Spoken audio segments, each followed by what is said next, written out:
My name is Eden, and I'm 34 years old. Standing in the marble lobby of the Ritz-Carlton in New York, I can still feel the sting of those $200 bills hitting my face. My own sister Lauren threw them at me in front of 200 guests screaming for me to get out. I came to her celebration with nothing but love and support in my heart, carrying a hand-painted portrait I'd spent weeks creating. But what happened that night revealed truths about family success and self-worth that changed everything. Before I continue this story, I want to know where you're watching from today. Please hit that like button and subscribe if you want to hear more stories about overcoming betrayal and finding your true worth. This journey from humiliation to triumph needs to be heard. Lauren and I grew up in Kansas City, Missouri with 5 years between us. She was 15 and I was 10 when our parents divorced, leaving our mother to raise us alone. Even then, the differences between us were clear. Lauren excelled at everything, academic maintaining straight A's while juggling student council debate team and varsity tennis. Our small ranch house had a wall dedicated to her achievements, with certificates and trophies covering every inch. I remember standing in front of that wall as a child, tracing my fingers over her golden nameplates, wondering if I'd ever make Mom that proud. While Lauren conquered academics, I found solace in art. I spent hours in my bedroom sketching and painting, creating worlds where divorce didn't exist and families stayed whole. Mom would find me asleep at my desk, paintbrush still in hand, surrounded by portraits of our family before Dad left. She'd shake her head and say, "Eden, you need to focus on real subjects like your sister does." The comparison started early and never stopped. At every parent-teacher conference, teachers would light up when they heard my last name. "Oh, you're Lauren's sister. She was such an exceptional student. I'm sure you'll follow in her footsteps." But I didn't follow. I couldn't. Where Lauren saw formulas and facts, I saw colors and possibilities. Where she built logical arguments, I created emotional landscapes. When Lauren got her acceptance letter to Harvard Business School, Mom threw a party that lasted until 2 in the morning. Relatives we hadn't seen in years showed up to congratulate her. Our Aunt Martha pulled me aside and said, "Maybe you could apply to Harvard for their art program." I was only 13 then, but I already knew that wasn't my path. Mom overheard and quickly corrected, "Eden's talents lie elsewhere. Not everyone can be Lauren." I never resented Lauren for her success, though. In fact, I was her biggest cheerleader. When she graduated summa cum laude, I spent 3 weeks creating a commemorative painting of her in her cap and gown standing in front of Harvard's gates. She hung it in her dorm room, or so she told me. Years later, I found it in Mom's attic, still in the wrapping paper I'd used. After Harvard, Lauren landed a position at Goldman Sachs in New York. She called less frequently, maybe once a month, then once every few months. Our conversations became surface-level updates about weather and work. She'd ask about my art in the same tone people use when they feel obligated to show interest. "Still painting," she'd say, and I'd answer yes, and then she'd launch into a story about her latest promotion or the important client she'd just landed. I chose to attend the Kansas City Art Institute, a small school that nobody outside Missouri had heard of. Mom's disappointment was palpable. At my high school graduation, she introduced me to her friends as my other daughter, Eden. She's going to art school. The emphasis on art made it sound like a disease. Lauren couldn't make it to my graduation. She had an important meeting in Tokyo. During my college years, I continued supporting Lauren from afar. Every promotion, every achievement, every milestone received a handmade card from me. I'd spend hours perfecting each one using techniques I learned in my design classes. She'd text back thanks sometimes if I was lucky, other times silence.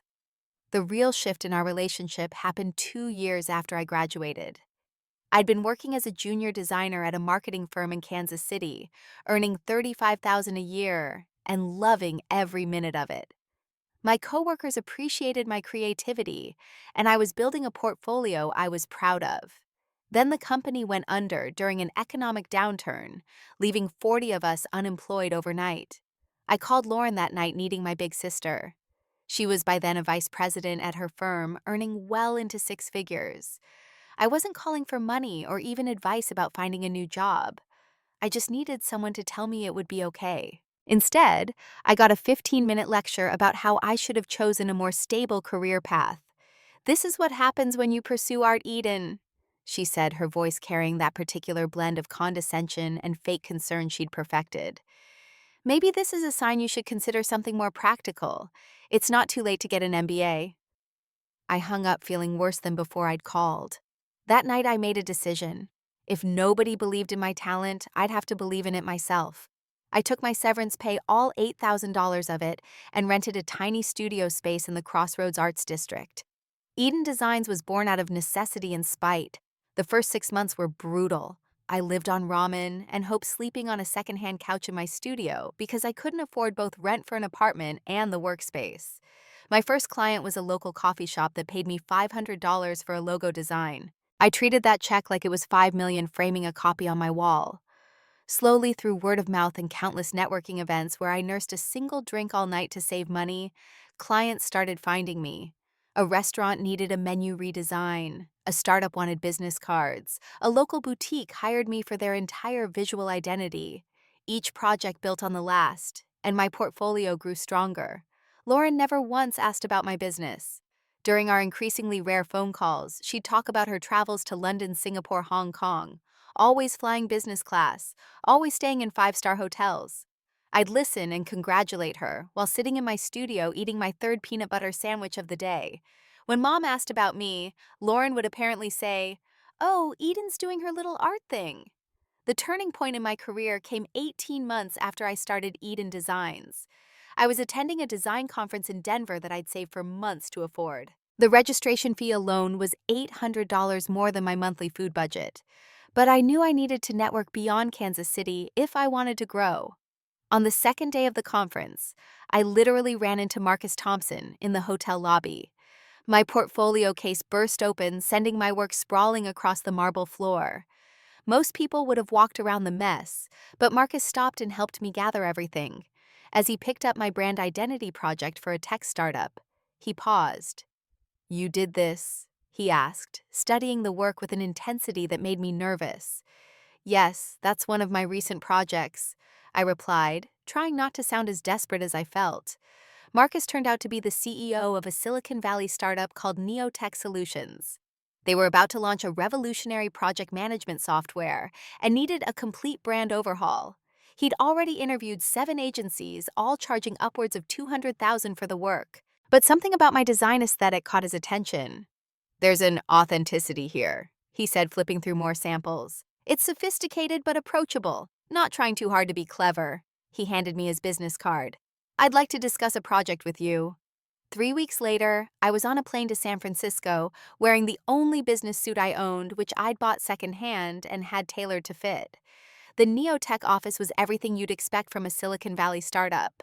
Exposed brick walls, ping-pong tables, kombucha on tap, and 20-somethings in hoodies making more money than I'd see in 5 years.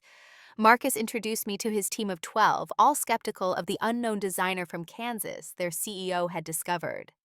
I had 4 hours to present my initial concepts and convince them I could handle their $100,000 rebrand. No pressure. I'd spent every waking hour since Denver preparing.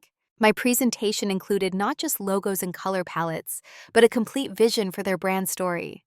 I showed them how their current identity was getting lost in the sea of tech companies, all using the same blue gradients and sans serif fonts. My approach was different, warmer, more human. Technology should feel accessible, I explained, showing mock-ups that incorporated hand-drawn elements with clean digital design. Your software simplifies complex projects. Your brand should communicate that simplicity while maintaining professional credibility. The room was quiet when I finished. Then the head of marketing, a woman named Priya, who'd been the most skeptical, spoke up. "This is exactly what we've been missing." I got the contract.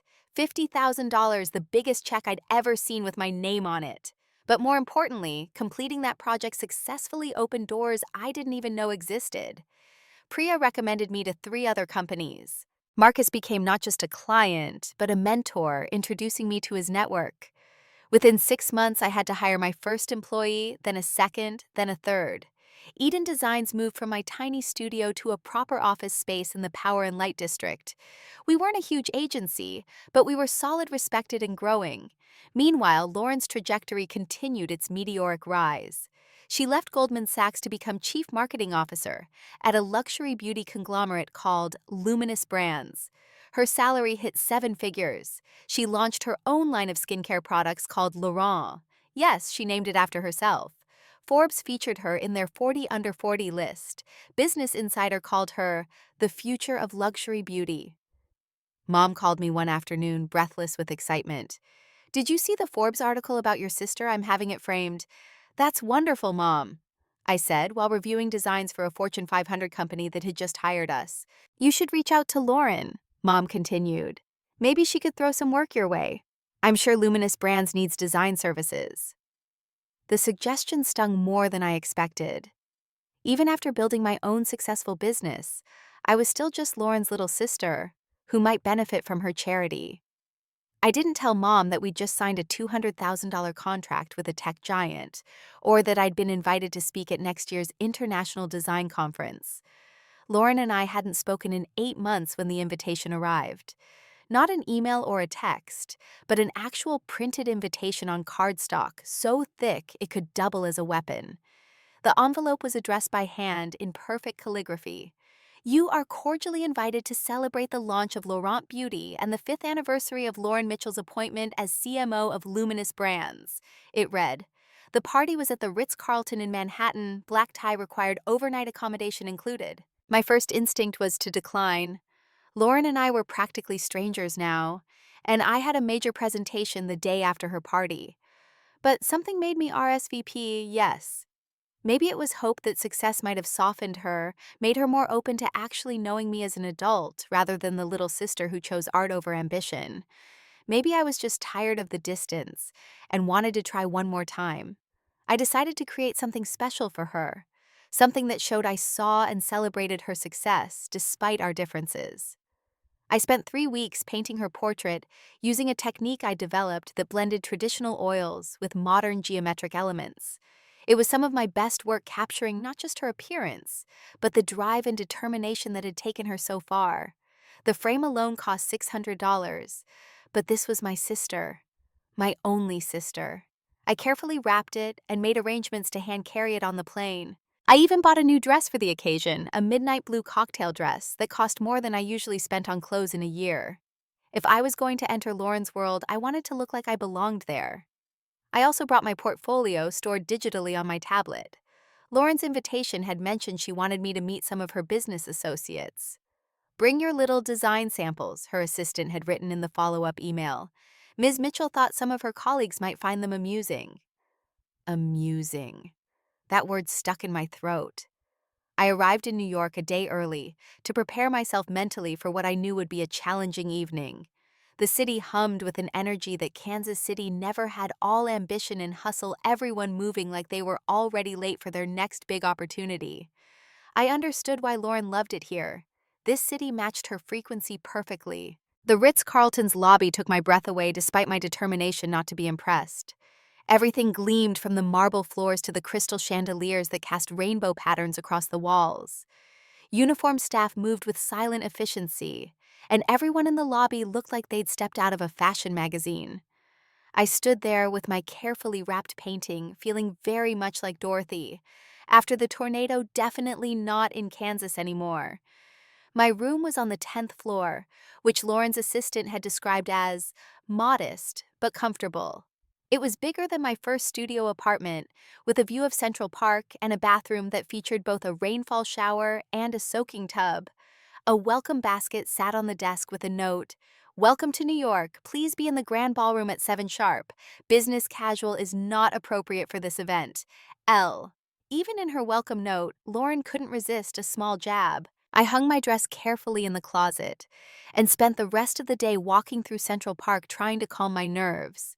Every hour I checked my phone, hoping for a text from Lauren, suggesting we grab coffee before the party, just the two of us. Nothing came. By 6:30 I was ready. The midnight blue dress fit perfectly, and I'd had my makeup professionally done at the hotel salon, an expense that made me wince, but seemed necessary for survival in Lauren's ecosystem. The portrait was wrapped in silver paper with an elaborate bow. I looked at myself in the full-length mirror and barely recognized the sophisticated woman staring back. Maybe tonight would be different.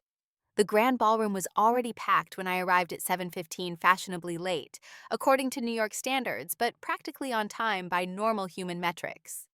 The room was a sea of black tuxedos and designer gowns diamonds, catching the light from the massive chandeliers overhead. Servers circulated with champagne and tiny appetizers that looked too beautiful to eat. I recognized some faces from Lauren's Instagram, which I checked occasionally despite myself. There was Harrison Wells, the hedge fund manager she'd been photographed with at charity galas. Simone Duchamp, the French fashion designer who'd created Lauren's skincare packaging.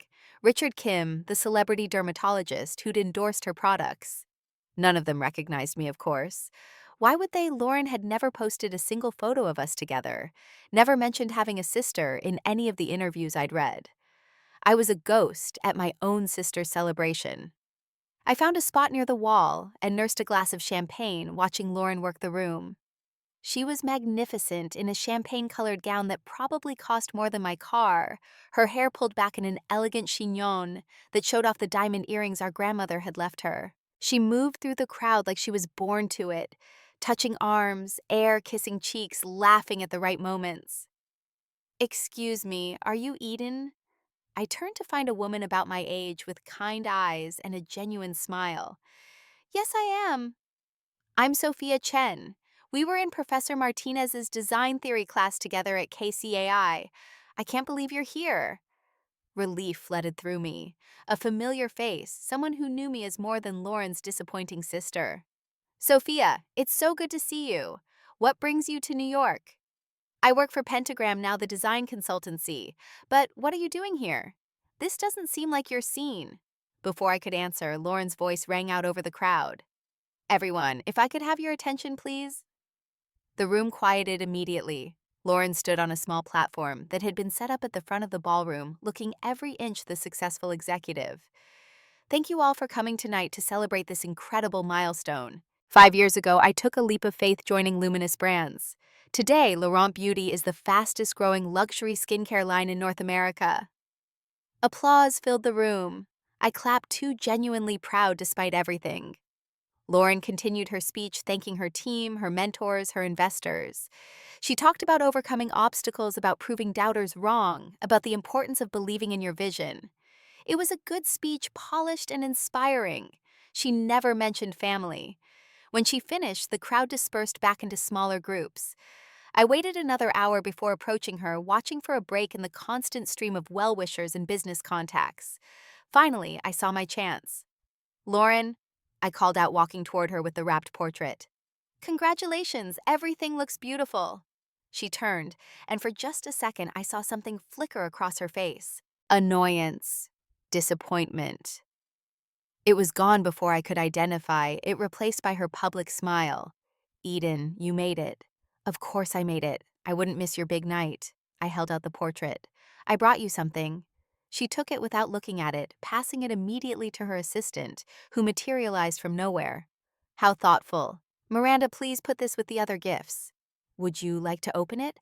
I painted it specifically for—" "Later, perhaps." She was already looking past me, scanning the room. "Listen, while you're here, there are some people you should meet. You brought your portfolio, didn't you?" "The design things." "Yes, I have it on my tablet. But Lauren, I was hoping we could talk for a minute first." "There's nothing to talk about. This is a networking opportunity. Don't waste it." She grabbed my arm, her manicured nails digging in slightly, and steered me toward a group of executives near the bar.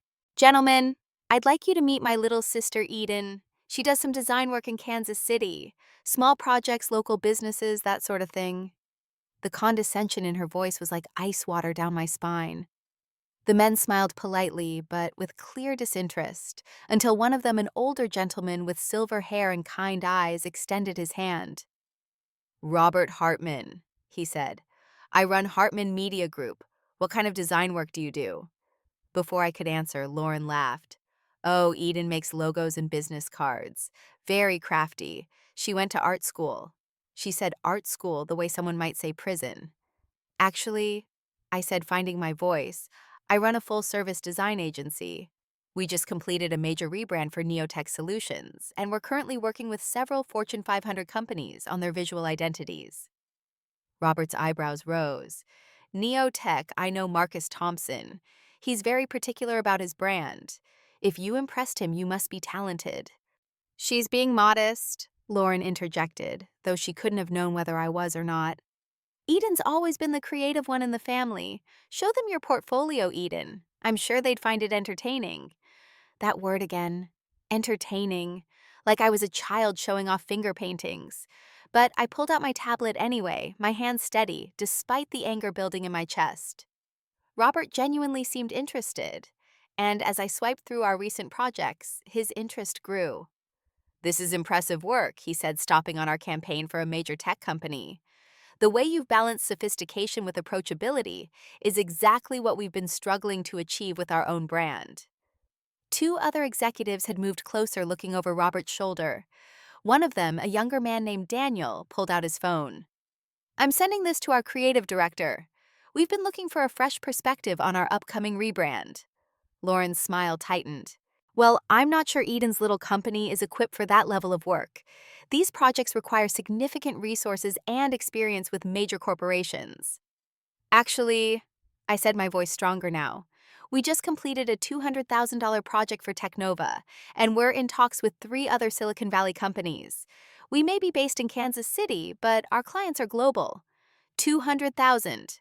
Daniel whistled. That's impressive for a small agency. Robert handed me his business card. I'd like to discuss a potential project with you. We're looking at a complete rebrand for our streaming platform. Budget is around 500,000. Would you be interested? Before I could respond, Lauren laughed, but it wasn't a pleasant sound. Robert, you can't be serious. Eden doesn't have the infrastructure for a project like that. She works out of a tiny office with maybe 3 employees. We have 12 employees now, I corrected quietly. And we're expanding. The tension in our small circle was palpable. Robert looked between Lauren and me, clearly sensing the undercurrents. Well, Eden, I'd still like to talk. May I have your card? I handed him my business card, the ones I'd had printed on thick textured paper, with spot UV coating on our logo. Professional, sophisticated, everything Lauren seemed to think I wasn't. As Robert walked away, Lauren grabbed my wrist. We need to talk, privately. She led me through the crowd, her grip unnecessarily tight toward a door marked private. We entered a smaller room elegantly appointed with leather chairs and a view of the city lights. Lauren closed the door and turned on me. What do you think you're doing? She demanded. Networking. Isn't that what you wanted? I wanted you to be appropriate, to know your place, not to embarrass me by pretending you're something you're not. Pretending, Lauren, everything I said was true. My company is successful. We do work with major corporations. Just because you've never bothered to ask about my life doesn't mean it doesn't exist. Sophia had found me again after my tense conversation with Lauren in the private room, and she looked concerned.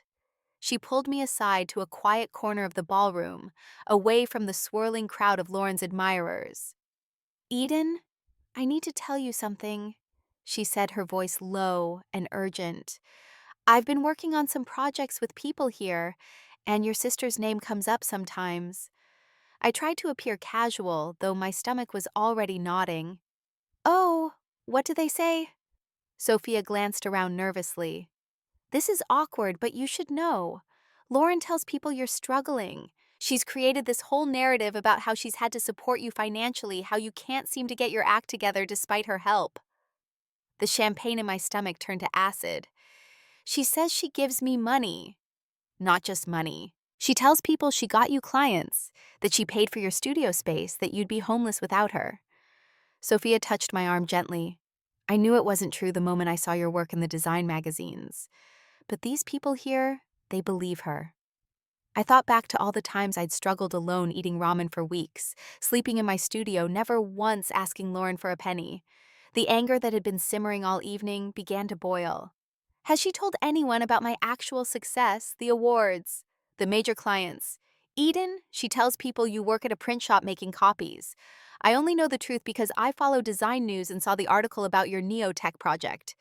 The room suddenly felt too hot, too bright, too full of people who thought I was some charity case my successful sister kept afloat. I excused myself from Sophia and went looking for Lauren, finding her holding court near the champagne fountain surrounded by fashion magazine editors and beauty influencers.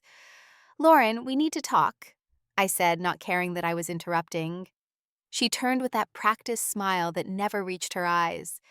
Eden, darling, not now. I'm in the middle of something important. This is important too. It's about the lies you've been telling about me. The group around her went silent. Lauren's smile faltered for just a second before returning full force. I don't know what you mean. Everyone, would you excuse us for a moment? But I was done being dismissed, done being dragged into private rooms for scoldings. No, they can stay. They should hear this since you've apparently been telling them fiction about me for years. Eden, you're making a scene. You tell people you support me financially. You tell them I work at a print shop. You tell them I'd be homeless without you. None of it is true and you know it. Lauren's face flushed, but she maintained her composure. I've simply been protecting your privacy. Not everyone needs to know about your struggles. What struggles? The ones you invented? I built my company from nothing, without a single dollar from you, without any help from you, without even encouragement from you. I have 12 employees, major corporate clients, and a growing reputation in my industry. The only struggle I have is a sister who seems determined to diminish everything I achieve. The crowd around us had grown. People were pulling out their phones sensing drama. Lauren noticed too, and her carefully constructed facade began to crack. You want to do this here? Fine. Her voice rose, taking on an edge I'd rarely heard. You show up to my event trying to poach my contacts, pretending you're on my level. Pretending, Lauren, I earned my place in my industry just like you earned yours. The only difference is I never felt the need to lie about your accomplishments or pretend you didn't exist. You've always been jealous, she spat. Ever since we were kids, you couldn't stand that I was successful. I celebrated every success you ever had. I sent you handmade cards for every promotion, every achievement. I painted portraits of you that you threw in storage. I came here tonight to support you, and you introduced me like I was some embarrassing relative you had to tolerate. Because that's what you are, the words exploded out of her, echoing in the sudden silence of the ballroom. Do you know how hard I've worked to build this image, this life? And then you show up reminding everyone that I come from some middle-class nobody family in Missouri. You're a liability, Eden. You always have been. The words hit me like physical blows, each one precise and meant to wound. But instead of crumbling, something inside me crystallized hard and clear as diamond. I'm your sister, I said quietly, but my voice carried across the room. I loved you unconditionally, supported you always, and asked for nothing in return except maybe a phone call on my birthday. If that makes me a liability, then that says everything about you and nothing about me. I turned to walk away, ready to leave this gilded nightmare and never look back. But Lauren wasn't done. She followed me toward the exit, her designer heels clicking aggressively on the marble floor. Where do you think you're going? She called out. Home, where I should have stayed. You can't just walk out. This is my night. I stopped at the doorway and turned back. Yes, Lauren, it is your night. And look at what you've made of it. You've shown everyone here exactly who you are. Her face contorted with rage. Get out then! Get out of this luxury hotel. You don't belong here anyway. She reached into her clutch, and for a moment I thought she might throw her champagne in my face. Instead, she pulled out her wallet, extracting what looked like several $100 bills. Is this what you really came for? She screamed, holding the money up. Is this what you need? Lauren, stop, I said, but she was beyond reason. Get out of this luxury hotel, she screamed again. And then she threw the money, $200 in 20s, directly at my face. The bills scattered, floating down like autumn leaves, landing at my feet and around them. The entire ballroom was silent, except for the soft flutter of money hitting marble. Every phone was out now, recording the moment that would define both our futures. I stood there for what felt like hours, but was probably only 10 seconds. Lauren was breathing hard, her perfect chignon slightly messed, her face twisted with an ugly triumph. The crowd watched, waiting to see if I would scramble for the money, run away in tears, or fight back. Instead, I did something that surprised even me. I bent down slowly and deliberately, and began picking up each $20 bill. Not frantically, not desperately, but with calm precision. I smoothed each bill carefully before adding it to the growing stack in my hand. The silence in the room was deafening. When I had collected all $200, I stood up, folded the bills neatly, and put them in my purse. Then I looked Lauren directly in the eye. "I'll keep this," I said, my voice carrying clearly across the ballroom, "as a reminder of the exact price you put on our sisterhood. $200. That's what 29 years meant to you." I turned to address the room, all these strangers who had just witnessed the spectacular end of our relationship. "I want you all to know something. Despite what my sister has told you, I've never taken a penny from her. I built my business alone, succeeded alone, and clearly I'll continue alone. But I made a promise to myself tonight. One day when my company is worth more than I ever dreamed, I'll return this $200 to Lauren.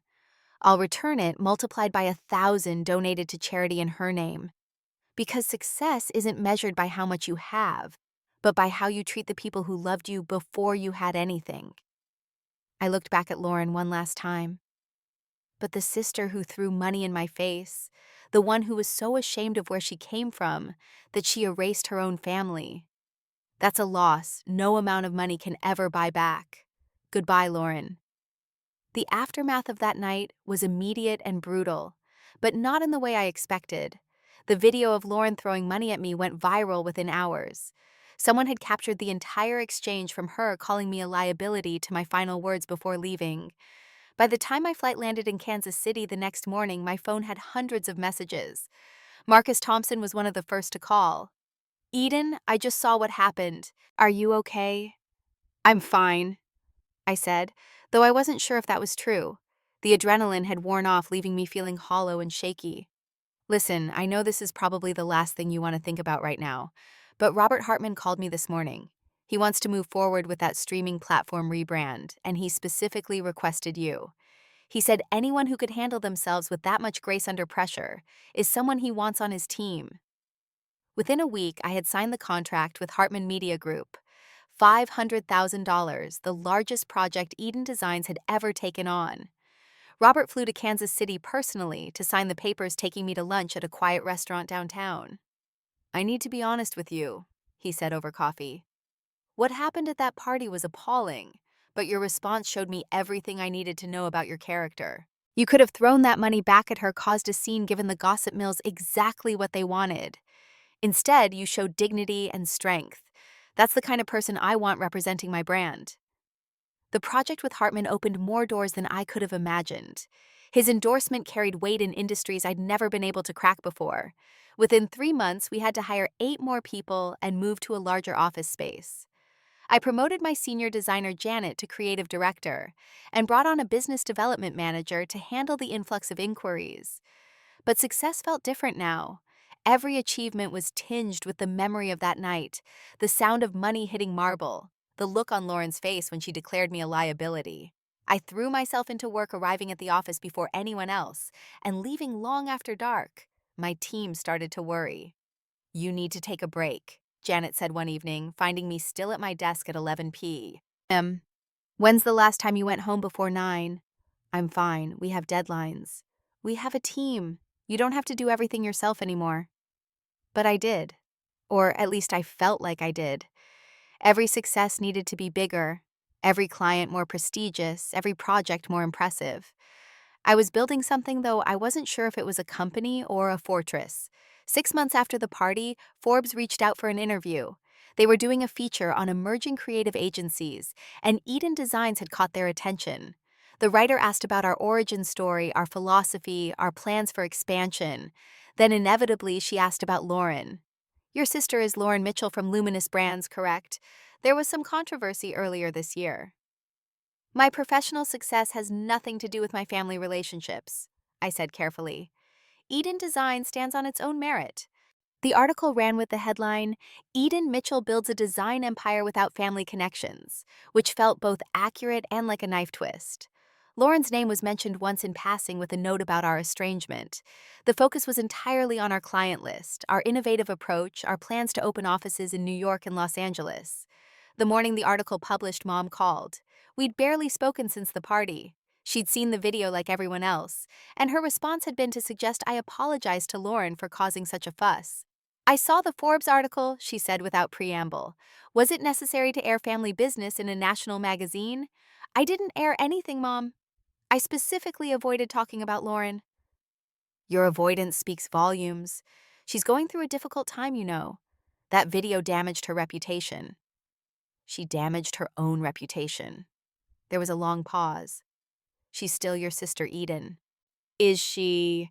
Because sisters don't usually have to pay admission to each other's lives, and according to her, the price of being in hers was disappearing completely. Mom sighed. You were always so sensitive. Lauren's just focused on her career. You could learn from her dedication. I laughed, but there was no humor in it. My company just hit 10 million in revenue, Mom. I have 32 employees and offices in 3 cities. At what point is my dedication enough? She didn't have an answer for that. Meanwhile, Lauren's carefully constructed world was unraveling. The video had been dissected on social media, becoming a cautionary tale about family privilege and the price of success. Several of her brand partnerships quietly ended their contracts. The Laurent Beauty line, which had been expanding into department stores, saw its orders reduced. Luminous Brands put out a statement about reviewing their leadership structure. I watched from a distance, feeling neither satisfaction nor sympathy. Lauren had made her choices, and now she was living with the consequences. But late at night when I couldn't sleep, I sometimes pulled up old photos on my phone. Lauren and me at Christmas when I was 7, and she was 12, both of us in matching pajamas Mom had made. Her high school graduation where I'd made a sign that said World's Best Sister. My college graduation that she'd missed, but where I'd still saved her a seat just in case. A year passed. Eden Designs continued to grow exponentially. We opened the New York office in a building 6 blocks from the Ritz-Carlton, though I made a point never to walk past it. Our Los Angeles office followed 3 months later. We were featured in Communication Arts, won multiple design awards, and I was invited to give a keynote at the International Design Conference in London. But the real transformation wasn't professional, it was personal. I started therapy, finally ready to unpack years of feeling less than, of accepting crumbs of affection from people who should have offered banquets. Dr. Williams, my therapist, helped me understand that Lauren's treatment of me had never been about my worth, but about her own insecurities. She needed you to be small so she could feel big, Dr. Williams explained during one session. Your success threatened the narrative she'd built about herself as the exceptional one, the one who escaped ordinariness. I also found my chosen family.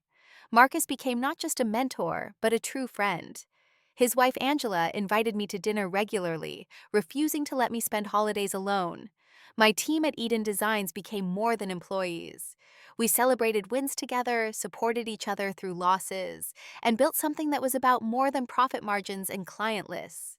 Janet and I became particularly close. She'd been through her own family estrangement and understood the particular grief of losing someone who was still alive. The hardest part, she said once over wine, is mourning someone who chose to leave rather than someone who had to. I started dating again, something I'd put on hold while building the business. Marcus and Angela set me up with David, a software engineer who made me laugh and never once asked about Lauren, even though he knew the story. He was kind and steady and thought my success was attractive rather than threatening. We took things slow, but for the first time in years, I felt like I deserved to be happy. The call came on a Tuesday afternoon, 18 months after the party. I was in a client meeting when my assistant knocked on the glass door of our conference room, holding up my phone, with an expression that meant emergency. I excused myself and took the call in my office. It was Lauren. Eden. Her voice was smaller than I'd ever heard it. Please don't hang up. I sat down slowly. I'm listening. I wanted to talk to you. Can we meet? Why? There was a pause. Because I owe you an apology. A real one. And because I need my sister. The words I'd wanted to hear for so long now felt hollow. I don't know if I can be your sister anymore, Lauren. You made it very clear that I was a liability to you. I know, God, Eden, I know. I was horrible. I was everything I swore I'd never become. What's changed? Did you suddenly realize I mattered? Or did you realize you needed something from me? That's fair, I deserve that. She took a breath. I lost my job. The board asked me to resign. The Laurent line is being discontinued. And the worst part is I have no one. All those people at the party, the ones I thought were friends, they disappeared the moment I wasn't useful anymore. I felt a complicated mix of emotions: vindication, pity, anger, and underneath it all, a tiny thread of the love I'd once had for my big sister. I'm sorry you're going through that, Lauren. I really am. But I can't be your soft landing after you pushed me off the cliff. I'm not asking for that. I just, I wanted you to know that I see it now. What I had and threw away. What you offered that I was too proud and stupid to accept. You were never the liability, Eden. I was. We talked for another 10 minutes. She told me about the aftermath of losing her position, about sitting alone in her expensive apartment, surrounded by things that meant nothing. I told her about the company's continued growth, carefully avoiding anything that might sound like gloating. When we hung up, I felt empty rather than satisfied. That evening, I made a decision. I wrote a check for $200,000 to a charity that supported young artists from low-income families. In the memo line, I wrote, "In honor of Lauren Mitchell." Then I had my accountant send her the tax receipt with a note. "As promised, your $200 multiplied by 1,000. The debt is paid." I never heard back from her about it, but the charity sent me a beautiful thank you letter telling me how many students would benefit from the donation. They wanted to create a named scholarship, but I declined. Some gifts are better given quietly. 3 years have passed since that night at the Ritz-Carlton. Eden Designs is now valued at $50 million. We have offices in 6 cities and a team of over 100 people. I married David last spring in a small ceremony in the garden behind our house. Marcus walked me down the aisle, and Janet was my maid of honor. My chosen family filled every seat. I sent Lauren an invitation to the wedding. She didn't come, but she sent a card with a single line, "Be happy, you deserve it." I keep it in my desk drawer next to one of those $20 bills from that night. Yes, I kept one. $20 out of the 200, a reminder of what I survived and what I've built since. Sometimes I Google her, finding scattered mentions of consulting work, a new startup that hasn't quite launched attempts to rebuild. I hope she finds her way. I really do.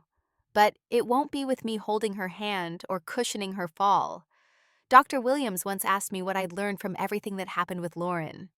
I told her I'd learned several things, each one paid for with pain, but worth the price. First, I learned that family isn't just about blood. It's about the people who show up when you're struggling, who celebrate your wins without jealousy, who see your growth as addition to their life rather than subtraction from it. My team, Marcus and Angela, David, Janet, these people are my family in every way that matters. Second, I learned that success is meaningless if you achieve it by standing on the backs of people who love you. Lauren had everything she thought she wanted, but she had it alone. I built something smaller at first, but with a foundation of genuine relationships and mutual respect. That foundation allowed me to build higher than I ever imagined. Third, I learned that sometimes the most loving thing you can do for someone is to let them go. I spent years trying to earn Lauren's approval, to be worthy of her attention, to prove I mattered. But you can't earn something that someone isn't willing to give. Letting go of that need freed me to become who I was meant to be. Fourth, I learned that forgiveness doesn't mean reconciliation. I've forgiven Lauren truly. I don't carry anger or bitterness anymore. But forgiveness doesn't mean pretending the harm never happened or allowing someone back into a position where they can hurt you again. You can forgive someone and still maintain boundaries. You can wish someone well from a distance. The last thing I learned is that our worth isn't determined by how others treat us. Lauren treating me as worthless didn't make me worthless. It revealed her limitations, not mine. Every person who's ever made you feel small is telling you about their own fears, not your value. I still have that $20 bill in my desk drawer. Sometimes when I'm having a difficult day, when imposter syndrome creeps in, or when a client is particularly challenging, I take it out and hold it. This piece of paper that once represented my humiliation has become something else entirely. It's proof of my resilience, evidence of my grace under pressure, a reminder that I can take the worst moment of my life and transform it into the foundation of something beautiful. The company continues to grow.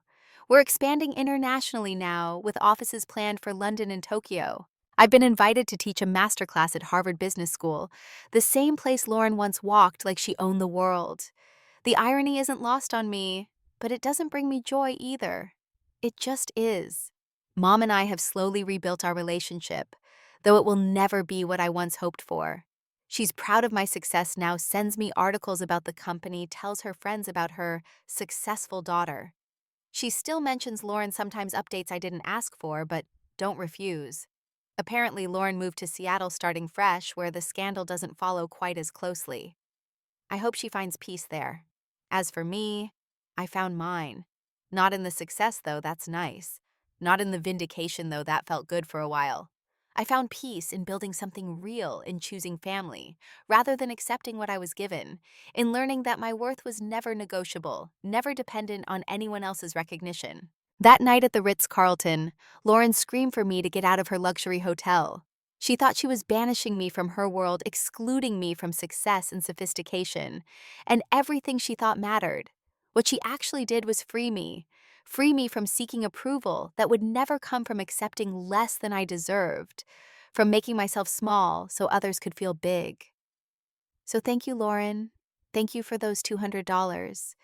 Thank you for showing me exactly who you were, so I could stop hoping you'd become who I needed you to be. Thank you for the push that sent me flying instead of falling. I keep that $20 bill as a reminder, but the truth is, I don't need it anymore. I know my worth now. It was never measured in dollars or achievements or anyone else's approval. It was always there waiting for me to claim it, independent of anyone else's vision of who I should be. To anyone listening to this story who's ever been made to feel small by someone who should have lifted you up, know this. Their inability to see your value doesn't diminish it. Their need to push you down reveals their weakness, not yours. And sometimes the greatest gift someone can give you is showing you exactly who they are, so you can stop wasting your love on someone who doesn't deserve it. Build your own table instead of begging for a seat at theirs. Choose your own family instead of accepting scraps from blood relatives. Define your own success instead of living in someone else's shadow. And when you make it, because you will make it, don't look back in anger.